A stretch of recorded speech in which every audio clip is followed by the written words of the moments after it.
Kris Bowers, you composed the score for Dear White People, which premiered its second season in May. Now, coming back to the show after composing the first season, how did your approach change or evolve, if at all? Yeah, so a couple of things. One, Justin Simien, the show's creator and showrunner, he had a color palette that he decided to start using as inspiration from the beginning of the season. And the colors were actually inspired by paintings during the Civil War era that were trying to get blacks to join the army. And so he pulled all these different colors that he found in all of these different images and assigned some sort of meaning to each of those colors. And then he asked me before they even started shooting to write a theme based on those color definitions. And so, for example, blue might represent confinement, and gold might represent true self, and black represents the inconvenient truth and things like that. And so I wrote a lot of those themes so that when we were watching the show during our spotting sessions, we could say, oh, there's a lot of gold here. And obviously the moment is dealing with this character's true self. And so we'll use that theme to pull from. And so that was one main way that it changed.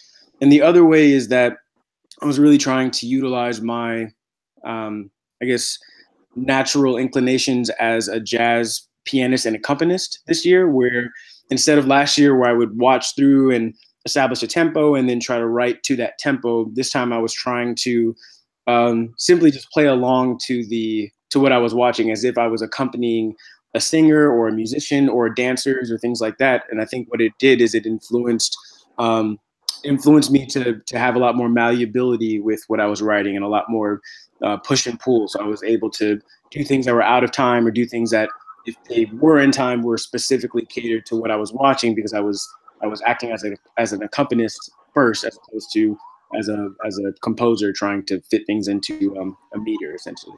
And how challenging is it to translate different colors and different kind of abstract ideas into music?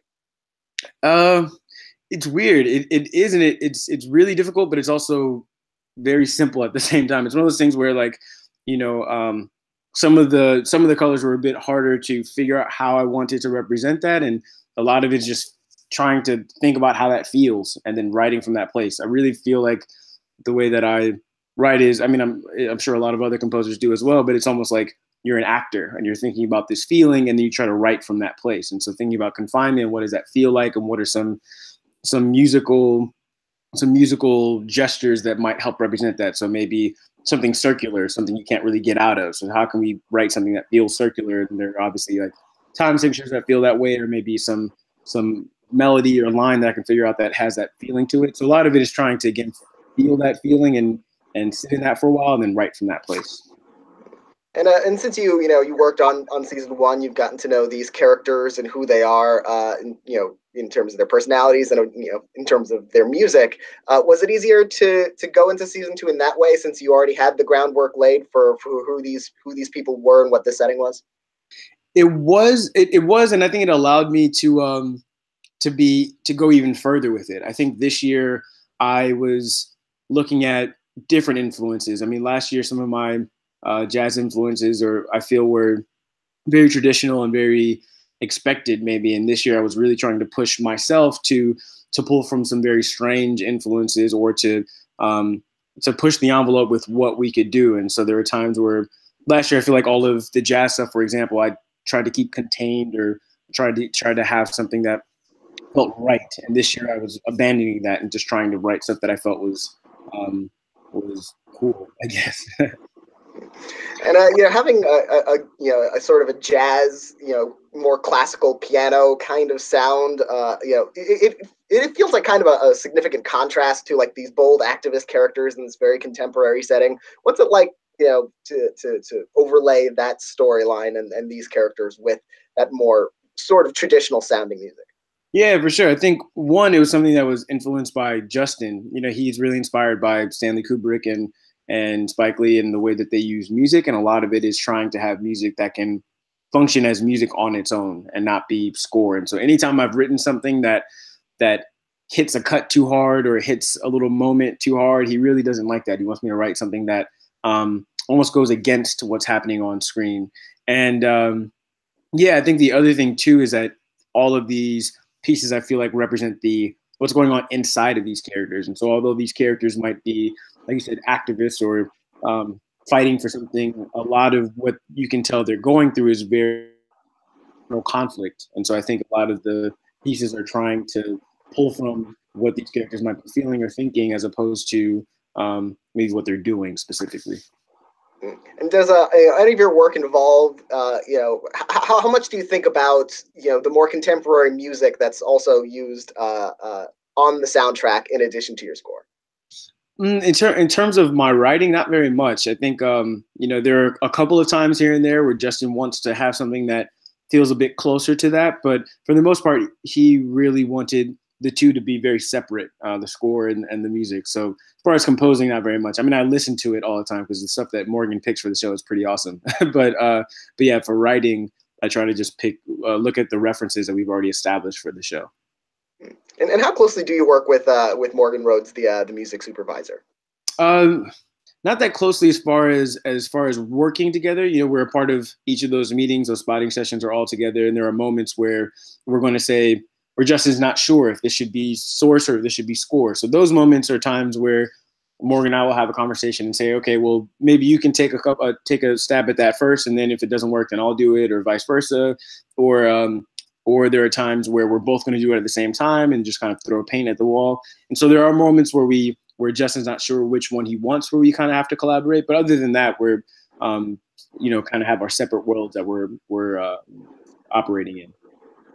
And there's a lot of piano in your compositions. Are there other instruments that you're especially fond of composing for, or instruments that you maybe find it difficult to that don't come as naturally to you? Yeah, definitely. My favorite instruments. Funny, my favorite instruments. I think piano would actually be maybe like number 4, number 5 on the way that instruments sound. Like French horn, cello, tenor sax, and guitar, kind of like my favorite instruments to both write for and to listen to. And so a lot of times I'm writing with that in mind. But for this show, obviously, there's a lot more. One of the interesting things about season 2 is that it not only gives us the contemporary lives of these students, but also has flashbacks to the history of the school and American institutions in general. Did that historical element of the show, influence or affect your approach to the music for those scenes, or was it mostly kind of similar palettes? Similar palettes. I mean, we did establish some sort of the beginning of the show. A lot of that explanatory exposition that happens in the beginning of every episode that gives that historical context. This season, we created a theme that happened every single episode, just in different iterations. So that was one thing that we did to kind of comment on that. And then other than that, we established some sort of theme and sound for the Order of X, which is that secret society this season that we're investigating. And that sound was a lot different than anything else we had composed for, or I composed for the show. It was much more inspired by like Penderecki or some more atonal 21st century composers. And so I think, yeah, that was something that we did a little different to touch on both of those things. And the season ends with that Order of X, the scene in climactic scene in the tower with Sam and Lionel. Tell me about your music for that climactic moment. Kind of punching that up. Yeah, a lot of that was inspired by like Bernard Herrmann. I think Lionel was kind of our investigative character this year, which reminded me a lot of Vertigo, and so. And Bernard Herrmann's one of my favorite composers. And so a lot of the music once we start learning about the Order of X, and especially in that last episode, and that little ramp up towards the end, a lot of that music is pulling from that as inspiration. And one of the characters who gets sort of her own point of view episode in this season, who didn't in the first season, was Joelle, played by Ashley Blaine Featherston. What went into composing for her for the first time, or how did you think about her differently, or did you think about her differently? Yeah, I think it was trying to figure out the sound that would represent her. Last year when I did Reggie's first episode, that was the episode that the entire episode was jazz. It was a lot of like bebop era stuff and a lot of stuff that was pulling from the jazz composers and musicians that were activists at the time. And so like people like Max Roach, for example, with like his We Insist album was a big influence for that. And so for Joelle, I felt like because she's in the middle of that, having something that pulled from that a little bit. So having some jazz in there and having some jazz from that era, but having it be a little sweeter and a little have more of a romance to it, I guess, essentially. And then also in that episode, her character does develop this short love interest for a while. And so a lot of the music in that episode was commenting on that as well. And throughout season 2, was there a composition that you felt particularly proud of, that you go look back on that's maybe your favorite of the season? Yeah, I think there are two. There's one, it's called the Bell Tower, that's actually in that last episode that you mentioned that is very, like, again, Bernard Hermony, and I just had a lot of fun writing in that style. And then the other one is a piece called What's Stopping Us, which actually was the first theme that I wrote during that color thing, and it was for the gold theme, which is the true self theme that Justin had established. And so whenever we see that in the film or in the show is when that piece comes. But yeah, something about it, it's one of the pieces that I actually enjoy listening to a lot, even though I don't really enjoy listening to my own music that much. Oh, and in addition to Dear White People, you also composed the music for the People, the ABC legal drama this past season, Shonda Rhimes show. How did that opportunity come about, and what were your feelings about taking on that show? Yeah, so it came about just through my agent. It was one of these things that I had to actually demo for, and I demoed for the original pilot, and I actually didn't get it. And I think they made a bunch of adjustments after the pilot, before when the show got picked up to go to series. And so they reached out to have a couple of other composers demo again, and I was one of those composers. And I think getting the job, first of all, means a lot, to be honest, because there aren't very many people that look like me that do shows like that. There aren't there's not much diversity when it comes to network TV composers. And so I think it felt like a win there to be a person of color that's scoring an ABC show, and also that camp, I watched probably every episode of Grey's Anatomy when it first came out for a few years. My friends and I in college actually used to have Grey's Anatomy viewing parties.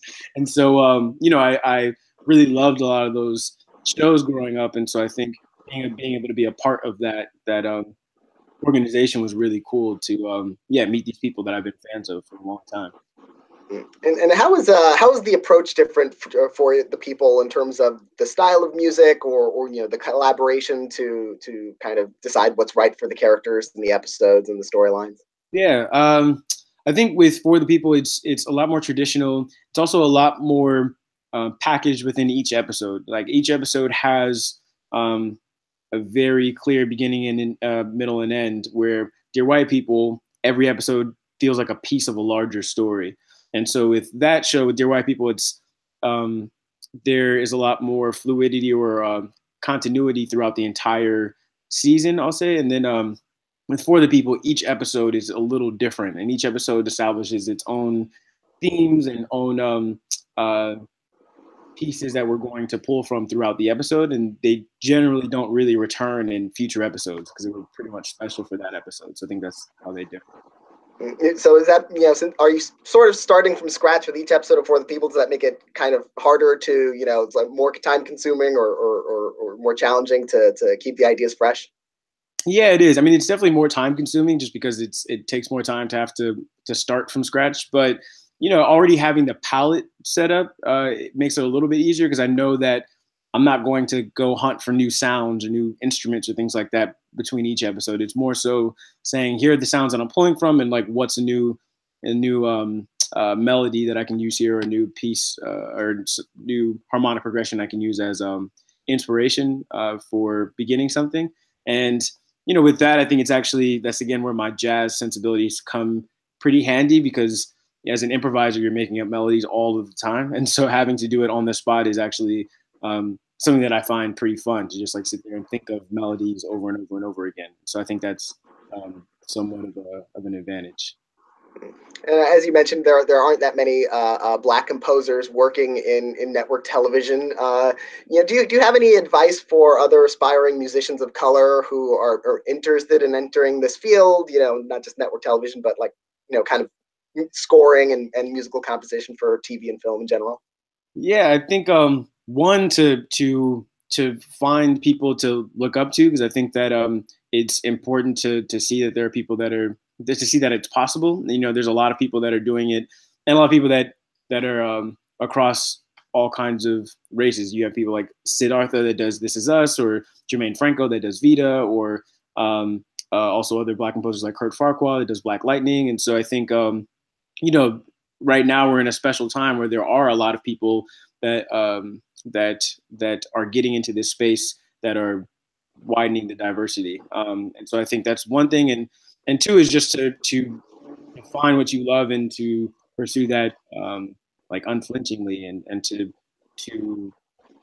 be musically honest all of the time. I find that the more that I was able to hone what it is that I'm into musically, and just focus on that and just try to write from an honest place instead of trying to be somebody else or try to write more like this other person because these other people are being are more successful or whatever. I think that the more I try to just find my own sound and find what I like to do and what I like to write and work from that place, the more success I saw. So I think that encouraging people to be themselves as much as possible. Well, I want to congratulate you on Dear White People and For the People this season. For the People is returning for season 2, and fingers crossed for Dear White People season 3. Yeah, definitely. Appreciate that. All right. Thank you so much for talking with me today. Yeah, thank you so much. Appreciate that, Dan.